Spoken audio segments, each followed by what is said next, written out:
Okay mga lodi, galuto ng alamang sila singgirong mang yan. Yan 4 na kilo yan. 4 kilos. Ating agisahin yan. Amal din ng kilo na rin. 400. 280 ang kilo gilit. Padala natin sa sa nila. Ginatan din tayo ng ito. Ano bang tawag sa inyo dito? Sarap yan. Alagyan itong pako. Yan, pang ulam. Mahal ang suman, kaya lang nabili 50 ang isa. Wow naman! Pusit. Wow! Pusit na tuyo, erilangi 500 na. Ricardo yung mahal na, wala nang mura ngayon. Wala nang mura. Mga lodi sila singgirong mga yan, nagluto ng alamang.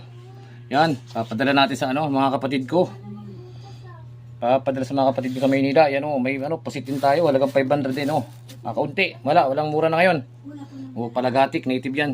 Chicken palagatik. Lame Wow, kayo! sarap. Okay kayo!